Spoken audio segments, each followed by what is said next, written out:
From the plains to the rolling hills, Oklahoma is a state that resonates with stories of resilience, determination, and pride. Welcome to Inside the 1581, a podcast of the Oklahoma Hospital Association. Together, we'll dive deep into the heartbeat of the great state of Oklahoma as we journey through the rich history, diverse culture, and the ever-evolving landscape within the 1,581 miles of border in our nation's 20th largest state. Each episode of Inside the 1581 will feature conversations with the many voices which help shape our state's future and our shared vision of improving health and healthcare in Oklahoma. Welcome to this episode of Inside the 1581. I'm Rich Rasmussen. I am your host. I'm also privileged to serve as the president and CEO of the Oklahoma Hospital Association. And we are just excited for this episode. It's going to be you might hear a little background noise here. We are actually inside our seminar center here at the Hospital Association, where we never use it for recording like this.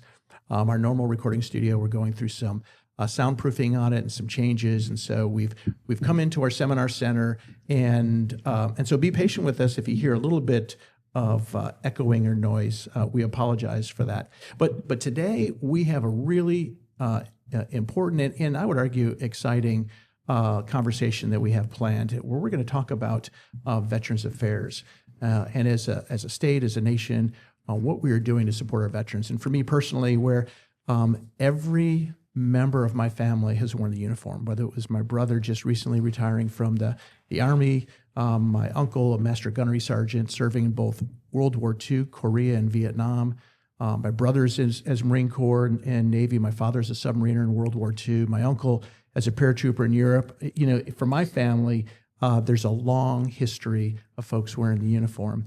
And with that certainly is the work that we need to do to be able to ensure that our veterans are appropriately cared for. And so we're going to have that conversation today. And I just want to introduce our guests, and we'll kind of get into us. Joining us right here inside our seminar center, really pleased to have joining us Representative Josh West, who is the Majority Floor Leader. I am.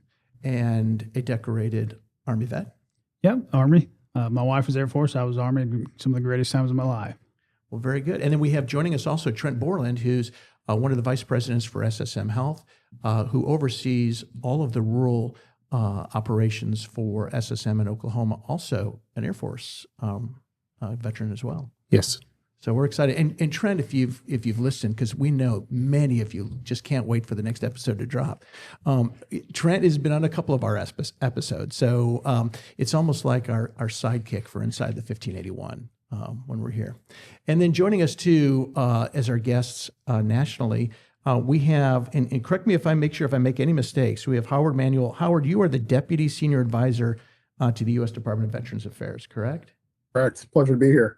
Great. And then we also having Richard Marble, who's the Senior IT Specialist at the U.S. Department of Veterans Affairs, joining us as well. You are correct. Thank you. Well, great, guys. Well, here, let's kind of just spend just a couple moments talking about each of you individually. I think just to give our folks a little bit of a flavor. So Josh, tell us a little bit about what you do as a member of the legislature, and a little bit about your service background. And I know you have a passion particularly for behavioral health. Absolutely, for vets. yeah. And maybe we can talk a little bit about that, and that'll lead into Trent, and we'll talk to our colleagues in D.C. Yeah, so service with the state here, I'm starting my 10th year, which Does it feel like 10 years? No, I mean, it's crazy. I look at I really see it when I see my daughters. I have 4 kids. I've mentioned Ethan's a freshman at Oklahoma State, and Walker's a senior at Grove High School, and then Katie's a 7th grader, and Aubrey's a 5th grader. So when I ran for office that first year in 2015, Aubrey was 9 months old. Katie was 2, and the boys were like 6 and 7 or whatever. So that's now when I look back, it goes by quick. I mean, it's a blink of an eye. But no, I'm starting my 10th year, and it's been a very humbling experience. I live right down there. My apartment is about 1.5 miles from the Capitol, and so when I pull out, I see the dome. And I remember when I got sworn in 16, I have 4 predecessors still living, and they called me and they said, what do you think? And I said, I don't know. It's crazy. I get to go work in that building. And they said, well, if you ever pull out of the parking lot there and you see the dome and you don't feel that way, then get your butt home. Yeah. And so I've always kept that in the forefront of my mind.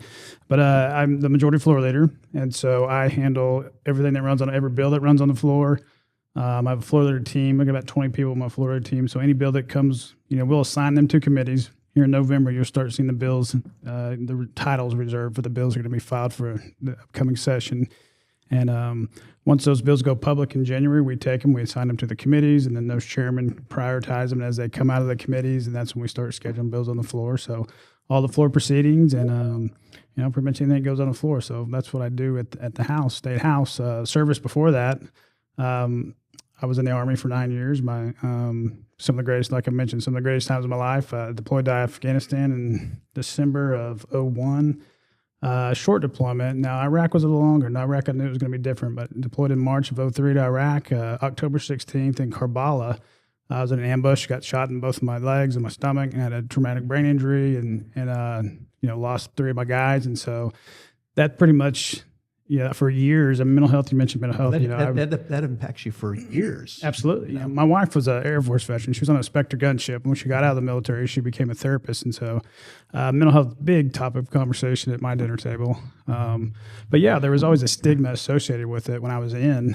And that's something that it really affected me, as a young adult. It's hard to go ask for help.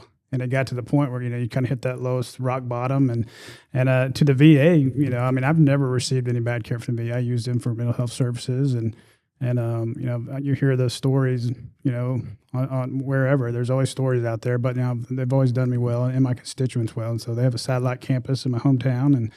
But yeah, mental health's a big part of my family, a big topic conversation at my dinner table. And it's something that I ran on as part of my platform in 2015 and 16 when I ran that first time. And we've continued it. And the good thing is that it's gotten better. That Vietnam generation that paved the way for my generation, they certainly were a big part of it. But just the overall health care for veterans, it's not such a voodoo thing. It's not looked at as this, going to see the wizard.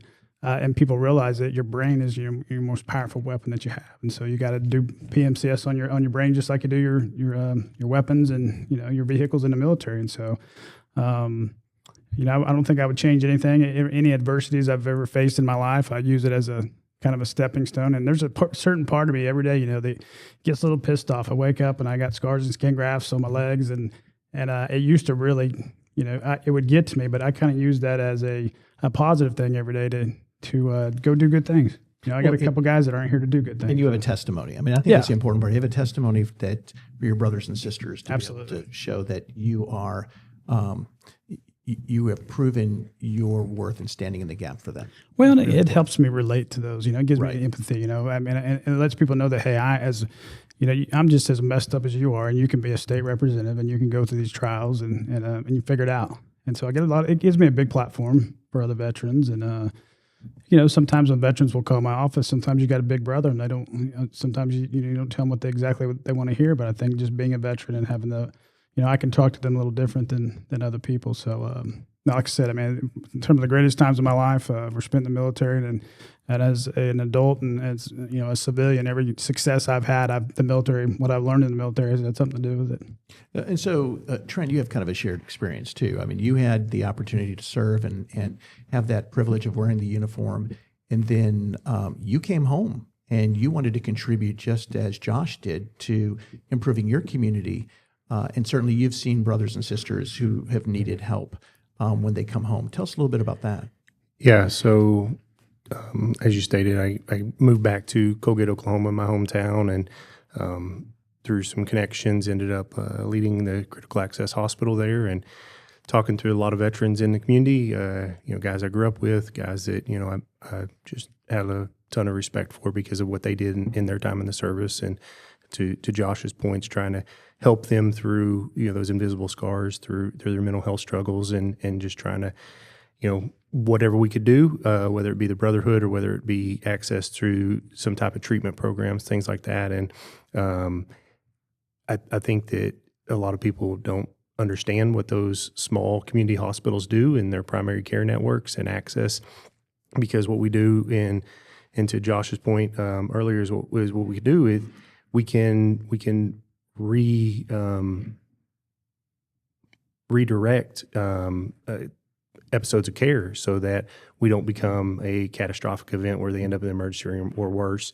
And so just trying to find those opportunities and trying to get them health in a healthy way, or help in a healthy way. I don't think that a lot of people realize we get out of the military sometimes and it's like an exit at the interstate, but there's really no exit. There's no slowdown. And so you're out of it at full pace, and you go home to where it's comfortable.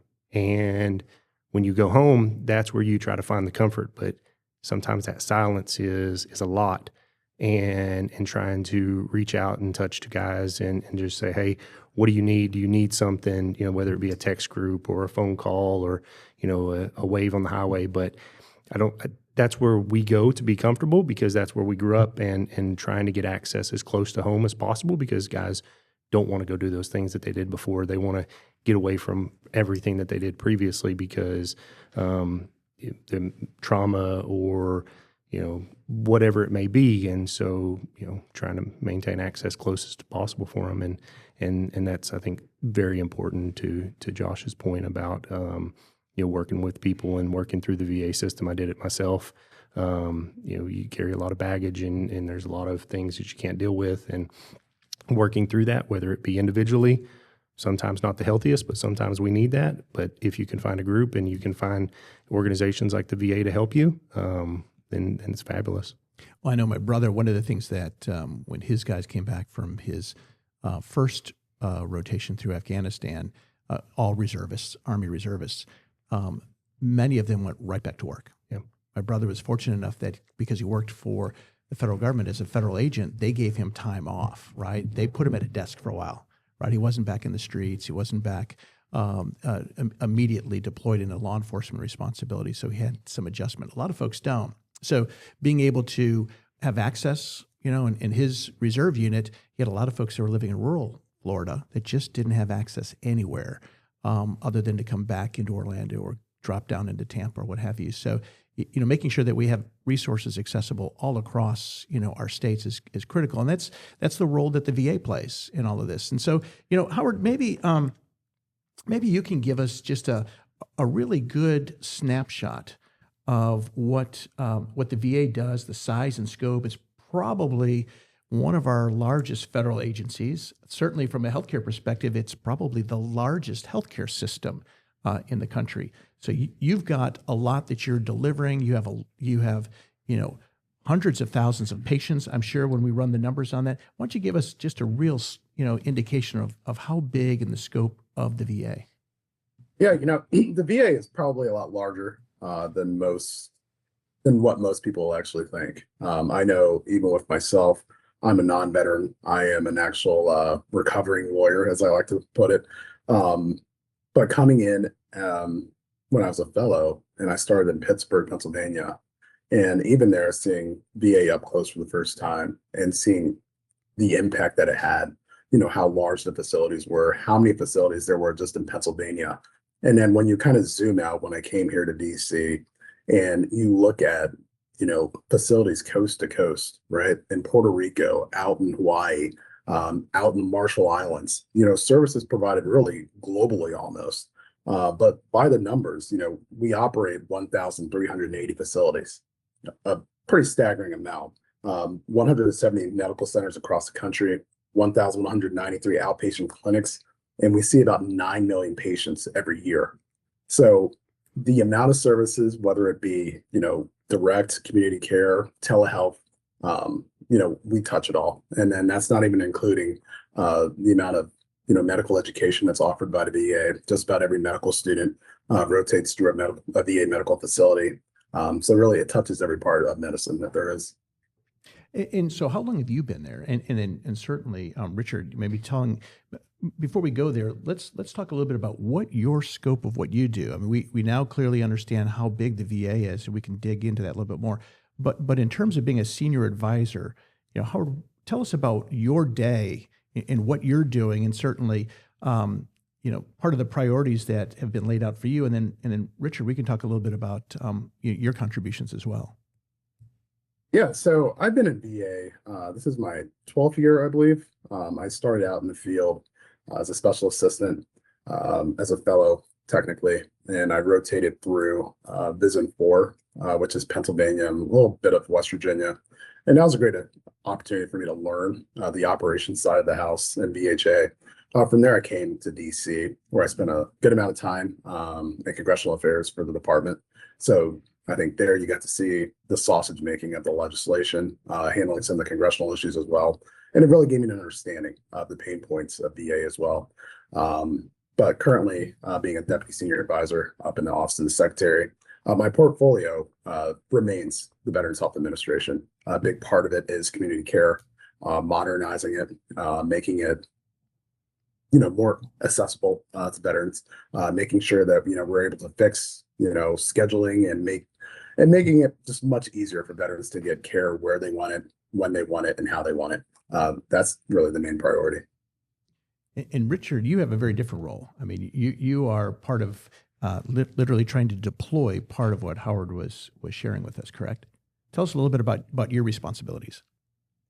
Yeah, so I'm a solution trained engineer. I work for the Department of Veterans Affairs on the health side.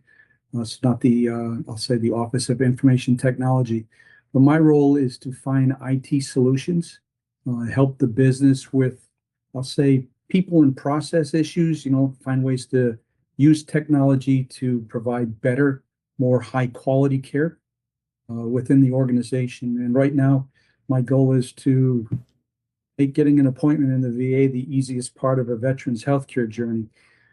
So that's what I've been tagged with under Howard and the Integrated Veteran Care program here within the Department of VA. I am a veteran, 26 years in the Air Force. Josh, Trent, thanks for serving. Absolutely. Thank you for your service. Thank you for your support. I feel outnumbered with Air Force guys. Well, it is Air Force, right? Yes. Yeah. Wife's Air Force. And, I can echo your journeys. Obviously, mine was a little bit different in the Air Force. I was a bomb loader. I departed from the Air Force, and as you put it, Trent, full speed ahead, right? That transition from, I'll say, the livelihood of an Air Force career turning into welcome to the community is definitely a transition that they don't prepare you for. And I see repeatedly when I talk to fellow veterans, you can see that look in their eyes of that struggle to adapt and realize that civilian life isn't necessarily slower pace, it's just a different pace. After I separated from the Air Force or retired, I got into IT implementation and development. I actually worked for contracting teams building some of the things associated with the original Mission Act that went out. Specifically was to make sure that the VA could pay claims in a timely manner. So did a lot of implementation on that side, more technology in the background, and now have the wonderful opportunity to work more directly with the veteran side, which is to see what we can do about improving access. And so when we think about it, we've got the VA has certainly hospitals, they have clinics, we have services that are primarily focused on behavioral health. We have some long-term care solutions that might either be through the feds or through state partnerships. I know coming from Florida, we had our own state VA nursing homes. We see that we have more and more is being pushed into the community. We've had some modernization of our statutes federally that have allowed and have empowered more delivered into rural community if there aren't bricks and mortar that the VA has in those communities. And so is it safe to say that the VA is growing and stretching? We may not be where we need to be, but the intention is to continue to build out connection points to any veteran regardless of where they live. Is that fair to say? Yes. Yeah. Yes, absolutely. And so for Trent and Josh, I mean, here both of you are here.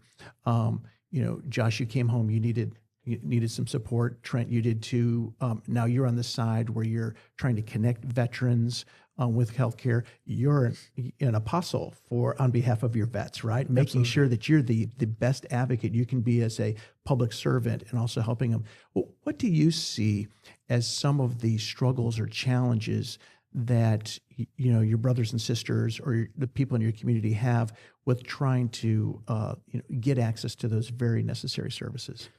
I think it depends on where you are in the state. I mean, rural Oklahoma has a different set of adversities than they do in urban Oklahoma. And you're from rural yeah, Oklahoma I'm too, from so way yeah. northeast, so I'm about Delaware County, Grand Lake area. So my district joins Arkansas, Missouri, so really rural on the foothills of the Ozarks. And so, transportation's a big issue. Telehealth has changed it's been great for mental health specifically, but there's a lot of people in rural Oklahoma that still don't have internet. So it's things like that. I remember going in 2019 and that March, I went to the White House actually, and then it was when they were passing the executive order, or the president was signing the executive order for the Prevents program. And so, when you're talking about veteran suicide, I think the numbers were about 70% of all veterans who commit suicide, they're not using the VA health, system. And so the thought was to try to get some of that money to local behavioral health and community providers so they could use it. And so, I thought that was going to be, and I think it has helped. I don't know. It'd be interesting to hear your opinions on it. If it, 6 years later with data now, has that helped with, addressing, veteran suicide and getting those, more providers available to the veterans as it did what we thought it was going to do? Yeah, I mean, that's a great question. Do you guys have any insights on that that we might be able to just chew on here for a minute? Yeah, I think it did have an effect, and I think it's something that's going to be renewed also, because I think the more rural you get, and I say this as someone who grew up in Ohio, you kind of have to have the touch points outside of your traditional VA. Like whether it be the churches, the local DFW, some of the local businesses that, those veterans regularly go to, even some of the schools. And I think that's kind of the approach that we're heading back towards, is making sure that, this is a local issue as well, right? Engaging the folks that are in that community and putting the money towards, those organizations and those areas where it's going to be a serious touch point to reach those veterans, even if it is just for a limited time. And so, with that, it would seem to me that probably one of the biggest challenges that we have, I know we clearly see it in the hospital field, is workforce. And being able to ensure that we have enough workforce. Now, so Josh, your wife is a LCP? Yep. And so you're blessed to have, some of those resources in your communities. We probably have a lot of communities that don't have adequate mental health resources just to begin with. And so I know, Trent, you guys are at SSM, you work really hard to recruit and retain and recognize your team members. And I'm sure the same is with the VA. How do we see, resources, the challenge for securing and recruiting those resources? I know as my daughter is been sitting, waiting to have an opportunity to work with public health service with the VA. So she's got an MPH, she's got an LCSW, and so she's waiting, all of her packets sitting there, right? She's like, Dad, I just need someone to pick it up and match it with a position. And that's someone who wants to be in it. And I just think that there's got to be some real challenges that we all have with trying to ensure that we have enough workforce to be able to care for this population. And so maybe Trent and maybe Howard, you guys can talk a little bit about some of the workforce challenges that you see that are impacting, whether it's in the private sector or with the VA. Yeah, workforce is a continual challenge, and once you get them in, keeping them and making sure they don't go anywhere else, and then keeping them engaged so that they can, be beneficial to the patient population is always a challenge. In our state is no different than the federal government. And, right now is even a greater point at that, because there's no hiring going on, of course. But it's just a challenge every day, and trying to, I think, to Josh's point with his wife, is find people who are passionate about it and trying to get them into it. How do we open those avenues for them and let them know what's available, whether that be through your points of churches and schools. And I think we need to do a better job of publicizing what the services can do and how the benefit, where we can affect that. And how broadly they can touch with service to any population, whether it be a veteran population or a civilian population. I think that we just need to do a better job of publicizing it, not make it so much of, oh, it's scary because it's healthcare and you see workplace violence and type things like that. But these are actually people who want to get help and they want to get assistance. And let's try to find those people who are passionate about it. And maybe too that, looking at our policies on the private sector for,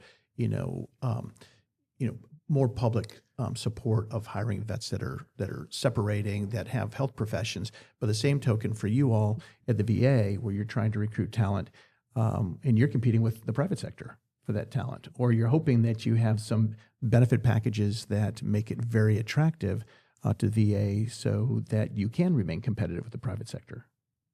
Yeah, without a doubt. I think anyone who's been in healthcare knows, recruiting, talented clinicians has its challenges. And obviously with VA, with pay caps and competing with the private sector where, with some clinical positions, you can go make 2 or 3 times the salary. It's a hard fight. But, obviously within VA and this administration, we're doing everything to kind of change that and compete very well with the private sector. I think with VA, it's, a 2-pronged issue when we looked at this. The first is ensuring that, we are doing everything we can to recruit those talented clinicians into the VA, utilizing specialized recruiters to search for those positions, ensuring that we're finding, folks who are transitioning out of the military and making sure that, if we're recruiting those providers out of the military, that the transition into the department is made much easier for them. And I think the second prong is ensuring that our policies within the department also, the bureaucratic red tape, I guess you would say, is kind of chopped down, right? I think you're talking about your daughter with the Indian Health Service, Oh, and absolutely. just Or waiting for someone to VA, pick up the back. VA, whatever. I mean, she's so passionate about wanting to be in public service. He's like, Dad, man, nobody, I can't seem to get movement. My whole packet is done. It's been approved. It's sitting there. Will somebody pick it up? So. And that's a story you hear far too often, sadly. I know I've had, my issues in my time in VA, just going from one facility to another where, it was lost in, the internet somewhere, or my fingerprints ended up somehow in a whole different hospital and had to do it 3 times. But those are the things that we can fix, because we also know the folks who want to be in public service, deserve more than to have to wait weeks or months to hear back. And I say this, as I said, as a non-veteran. I think VA and the mission, it's, world class. It's one of a kind. And I think there are a lot of individuals out there who really just want to come help. But we have to do our part as well to make sure that we're making those opportunities available. Well, and I think there's obviously opportunities for partnerships and development on both the private and the public sector. And maybe just, we could chew on this one a little bit. Hospital associations are uniquely positioned to advocate for patients, caregivers, and our communities. And certainly I know, Josh, you can see it with what Jonas has been doing. Oh, absolutely. In the Northeast, and certainly in the Southeast, what Trent did before going to SSM when he was in Colgate. Do you all see opportunities for the VA and hospital associations as examples to work more closely together? And if you had a wish list, if you could say, okay, how can I engage, advocates at the state level to help us advance our mission in the states in which we are making significant investments on behalf of our veterans? Yeah, I think that's actually the secret to the sauce. For a long time, we've kind of focused a lot on, national politics and policies, regulations, trying to make everything uniform, which is great in theory, but healthcare itself is local. And that's where, those hospital associations, state legislatures, that's where the power is, especially when you're talking about healthcare. And being able to, have those regular meetings, being a part of the conversation with those organizations, with those lawmakers at the state level, it allows us to know, what are the pain points, what's going on out there from their perspective, because they're getting it from both sides, the veterans and the clinicians. So we'll be able to know, this is what really needs to be fixed, or this is how we make access easier, or, this state has certain policies which is making, this pain point much worse. And having that two-way dialogue, I think, for both the VA and for the states, it's going to make things a lot better, much easier. Well, and much quicker. And I appreciate that, because I think there's an opportunity for every state to have closer dialogue, closer collaboration with our VA. And I know in our state, I think all of the VA hospitals, with the exception of one, are members, and we include them in everything that we're doing.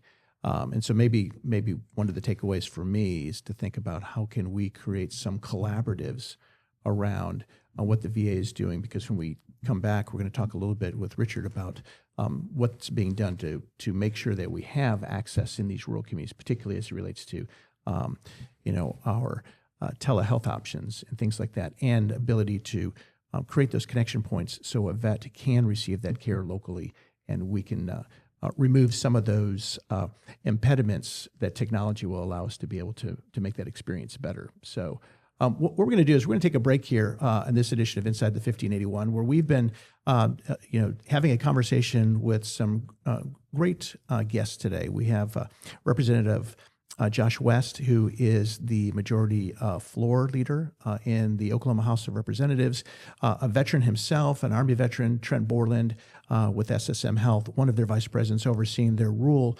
operations, and also a Air Force veteran. And we're joined by Howard Manuel, who's the Deputy Senior Advisor at the U.S. Department of Veteran Affairs. And before we close out at the end of the day, I'm going to have to ask you a question. Spending some time in Pittsburgh, is it Barry Bonds, Willie Stargell, or Roberto Clemente? So we're going to have a conversation about that. I used to love watching Stargell, pump the arm, back in the day when he played ball. So we'll have a conversation about that one. And also joining us is Richard Marble, who's the Senior IT Specialist at the U.S. Department of Veteran Affairs, where he leads the digital modernization efforts within the community care product line. So when we come back from this episode of Inside the 1581, we're going to continue our conversation about what the Veterans Affairs is doing nationally to support our veterans here in Oklahoma. We'll be right back from this message from PYA. In today's healthcare environment, one size does not fit all. Resources are limited, but demands are not. PYA's Overwatch lets you choose the exact level of compliance support you need without paying for the services you don't. Your Overwatch is built for you. Learn more at pyapc.com.